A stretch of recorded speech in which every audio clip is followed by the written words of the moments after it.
in the third movie, Spider-Man 3. Um, which I know even that's kind of a controversial movie. But it's honestly, coming to think of it, it's really actually one of my favorite movies. Um, and basically, what I noticed is the whole, the Venom, right? Venom itself, you know, um, when it found its way to Peter Parker and the Venom took over his body, right? I really saw that as a sort of representation of addiction. I really saw like that as a strong parallel, right? Yeah, I saw that as a strong parallel. Like the venom is like addiction, because I remember in the movie when he got the venom on him. I remember like the first scene when he was the black suit Venom Spider Man. He was like, "Oh, this is amazing. This feels so good." He's like, "Whoa, I'm free!" Yeah. He was all excited. He's like, "Oh, this is awesome." And that's how addiction is, like he was all like excited and all that. And then you see him just like fall into this really dark, selfish side of him that just brings him pain and misery. And then you'll notice that he even he even ends up literally physically hurting, like not just emotionally but physically hurting his loved one, the one he loves, MJ, right? He ends up hitting her. And then it was after that moment where he kind of like woke up to reality, like the whole reality of the situation, just because like I guess that was like a low enough moment for him to where he was like, okay, I need to do something about this. You see the addiction recovery parallels, like it is so related to addiction recovery. Um,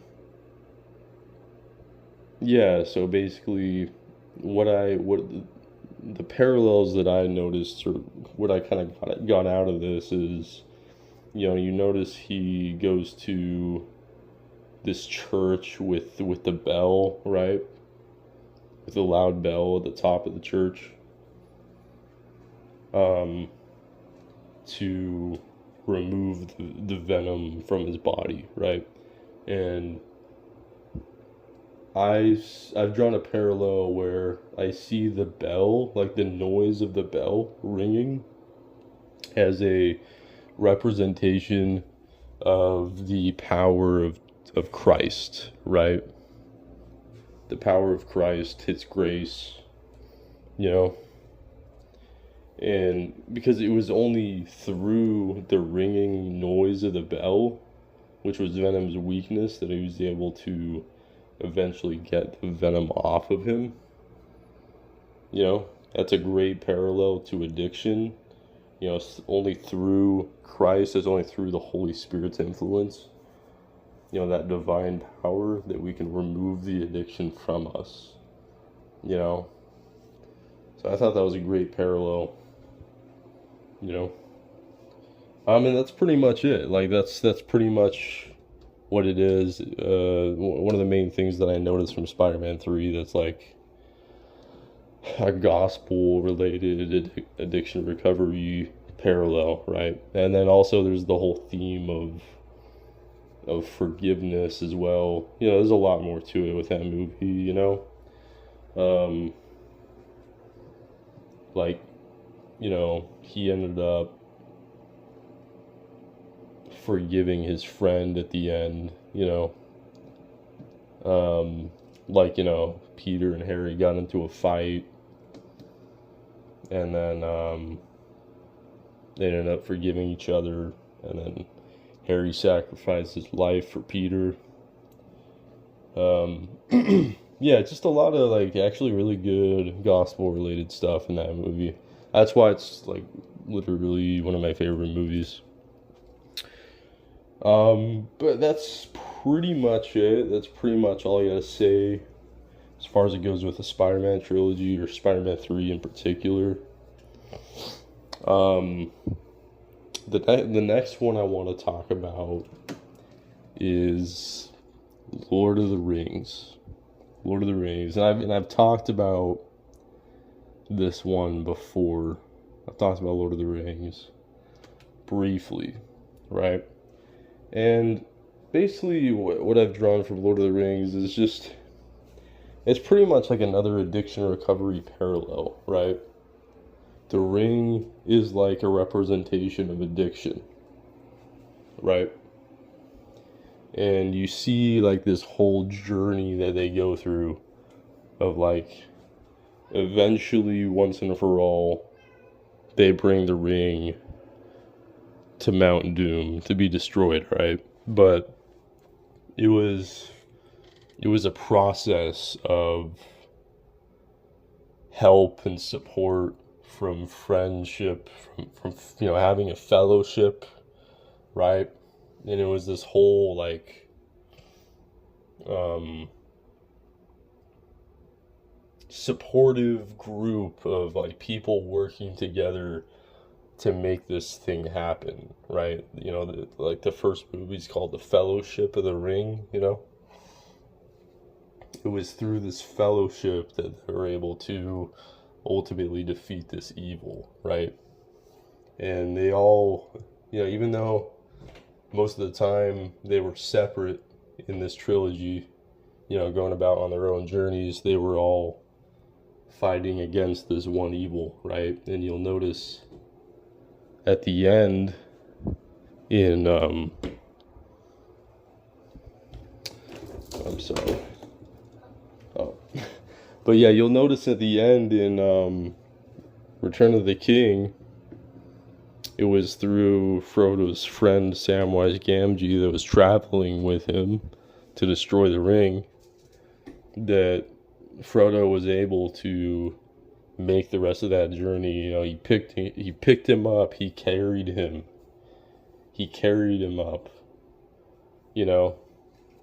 And if it weren't for Samwise Gamgee's help and support, he wouldn't have been able to make it up there to destroy the ring. So it's just a great example of how it's a great example of how we can't really do it alone. We can't really overcome addictions and really challenging things like that in our lives on our own. That's basically what I've learned from Lord of the Rings.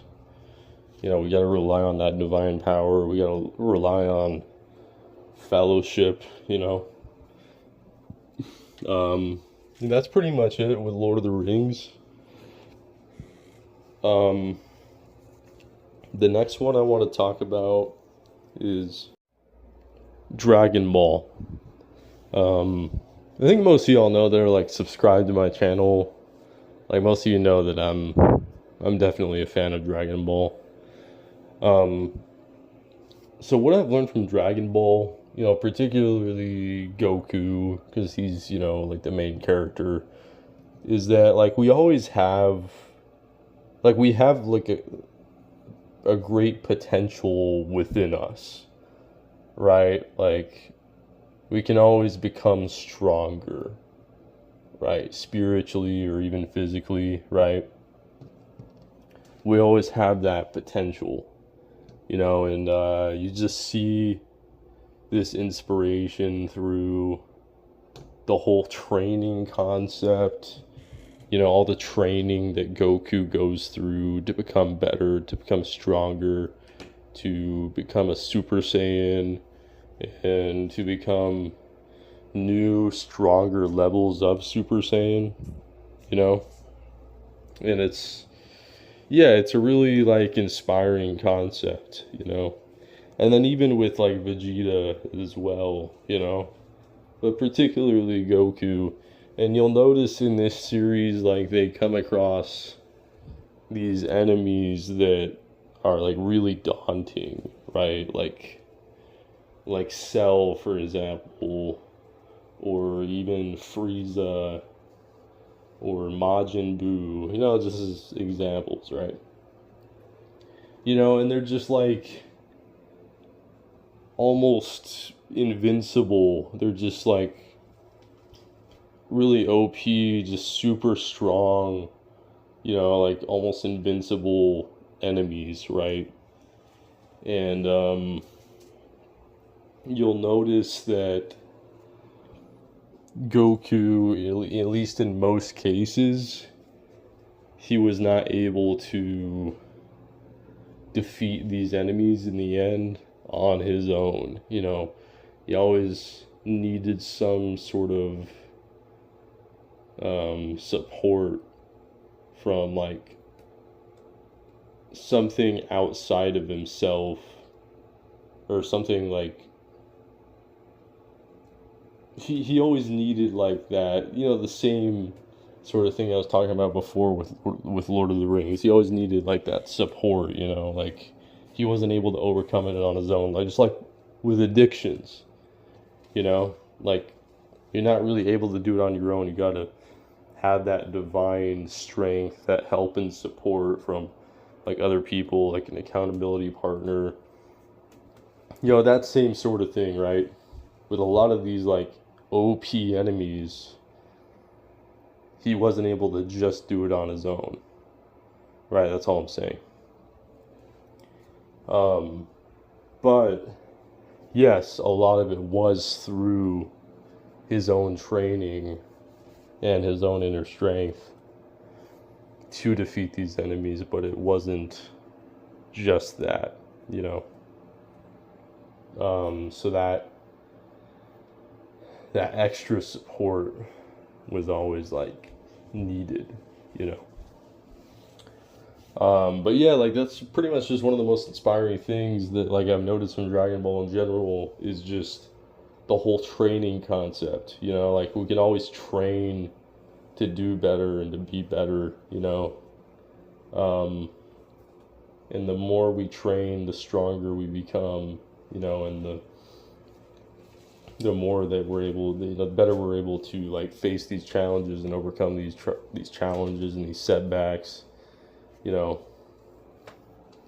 like, these enemies that Goku faces in this series, I think they're a good representation of like addiction, like it was through his training that he was able to overcome and defeat these enemies, and it was through the support and the strength of his friends, and one of the powerful reasons why Goku was fighting was for his friends, for his family, and he always had that big heart. That's one of the main things that Goku was known for, was his kind and loving heart. And he was always fighting for those powerful reasons, for his family, for his friends,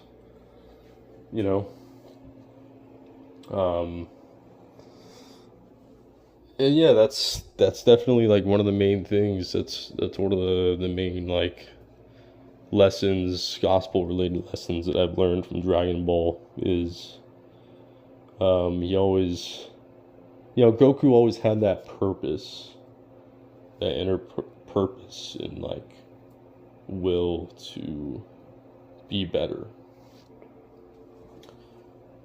I feel like there's one other thing I was gonna say that I've noticed that I've learned from Dragon Ball, but like it's like it just slipped from my mind. I don't know.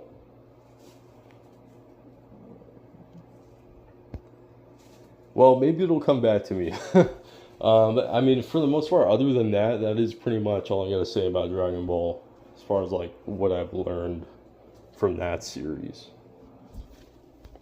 The next one I want to talk about is the movie It. I don't know how many of y'all are familiar with It, but there's There's an older, like, original one, and then there's also a couple newer It movies, chapter 1 and chapter 2.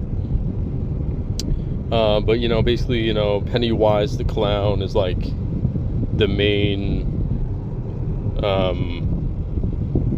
really pretty much, like, the main character, like, the main, like, villain character in the movie It, right? And what I've learned from this movie with Pennywise the clown and these children that get involved with this clown is, you know, like, Pennywise, he feeds on their fears, right? That's what he does, is he feeds on their fears, and he kind of gets more, like, powerful the more he feeds on their fears, and, like, he really gets into each of their individual fears. You know, he really, like, preys on each of them individually and collectively, you know. And, you know, like, eventually, I mean, you know, and it's this whole struggle that they go through, you know, of, like, confronting this evil, scary clown, you know, and they're like, what do we do, you know? And they get into these arguments and such, you know. And yeah, like, they're just terrified. They don't know what to do. And then, like, eventually in the end, they're able to just kind of see Pennywise the clown for, like, who he truly is. That he's just... They're able to, like, kind of see his vulnerabilities, right? And just see him for, like, what he really is. And they start being, like, more courageous.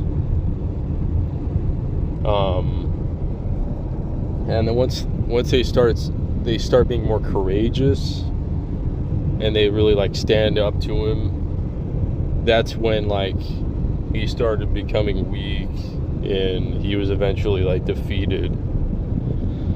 And I remember, like, in part 2, when they were adults, you know, they were just, like, calling him names at the end of the movie. They were just calling him names like, oh, you're just a stupid clown. You're just a stupid, scared clown. You're an idiot. Just, you know, like, call him all these names, just standing up to him. You know, they're being courageous. Just, you know, seeing him for what he really is, you know, just that he's just feeding on their fears, and he's just vulnerable, and he's just like an illusion, essentially. Like, yeah, exactly. Like, he's essentially just an illusion. And then eventually, as they're, like, calling him names and they're being courageous, standing up to him, he just, like, shrinks into a blob of nothingness, you know, and he's just destroyed. He just, like, pretty much disappears into nothingness, you know. And there's a lot that, like, I kind of take from that, you know. Like, we have these fears in our lives that can really deter us, you know. They can really bring us down.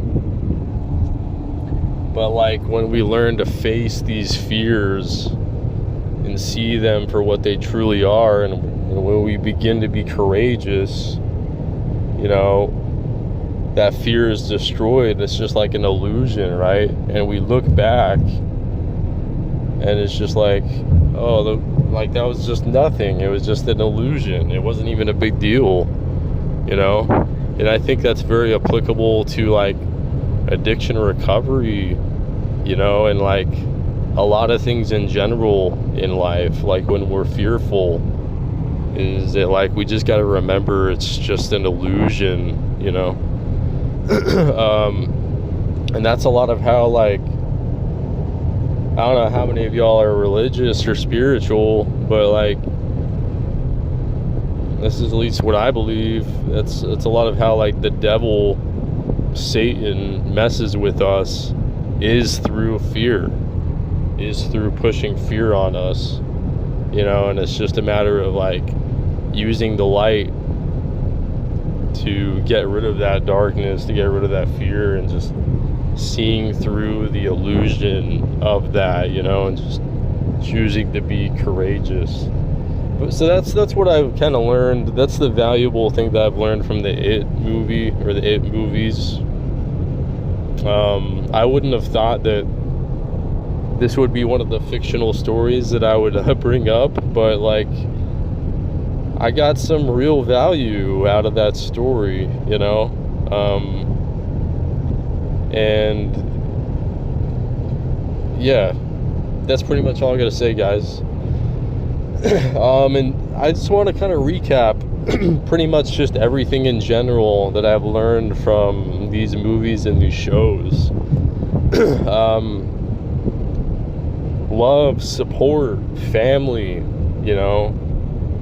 having support from friends and family, love, the power of love, and then also the divine strength, the divine grace that we can receive from God to overcome addictions, and also training, becoming better every day, becoming stronger every day through our training, our spiritual training, or even our physical training,